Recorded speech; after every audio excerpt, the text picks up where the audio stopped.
Não foram os pobres que sofreram o impacto da possibilidade de execução da pena após a condenação em segundo grau. Não foram os pobres que mobilizaram os mais brilhantes e caros advogados criminais do país. O ministro Luiz Roberto Barroso expressou alguns tópicos, dentre os quais ele foi firme em dizer que não foram os pobres que desencadearam essa ação que foi parar no STF contra a prisão em segunda instância.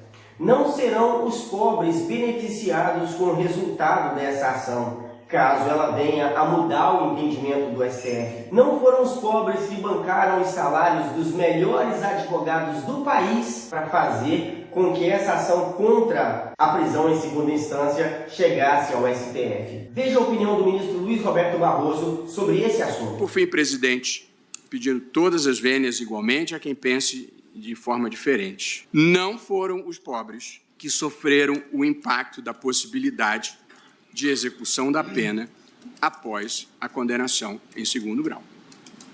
Não foram os pobres que mobilizaram os mais brilhantes e caros advogados criminais do país. Não creiam nisso.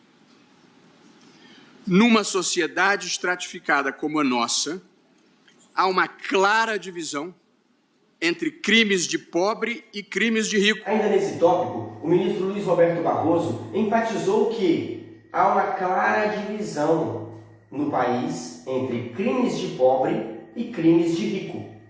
E os crimes, ou a categoria que mais enche os presídios e as penitenciárias brasileiras, veja a opinião do ministro Luiz Roberto Barroso sobre o assunto. Os crimes que mais geram ocupação de vagas no sistema penitenciário, de novo dados oficiais do DEPEN, são, como a intuição e as estatísticas revelam, os crimes dos pobres.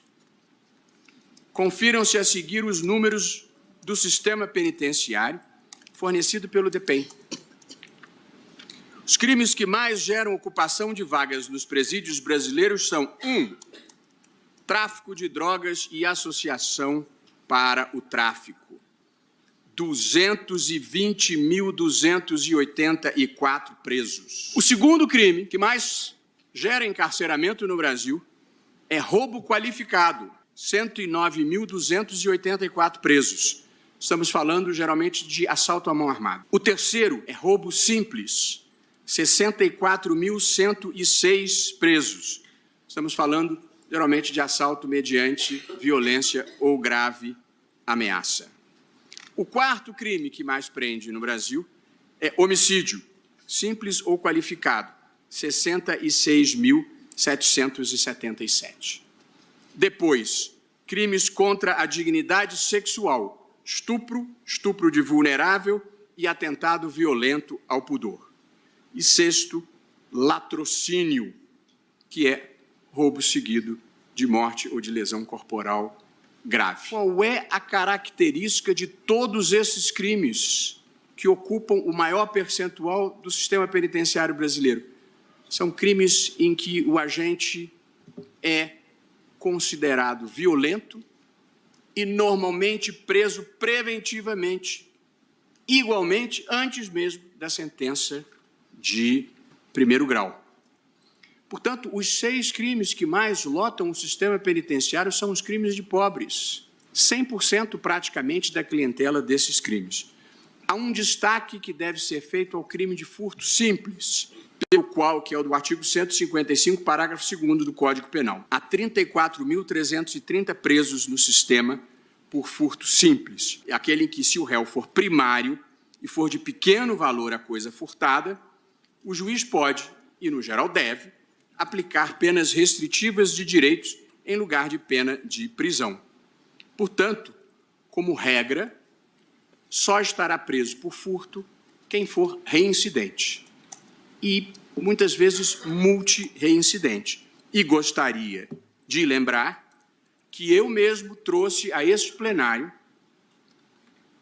3 casos que entendia devia-se aplicar o princípio da insignificância, mas envolvia a reincidência, e a jurisprudência do Supremo entendia que, em caso de reincidência, não podia haver insignificância, E eu trouxe os 3 casos para plenário e perdi os 3.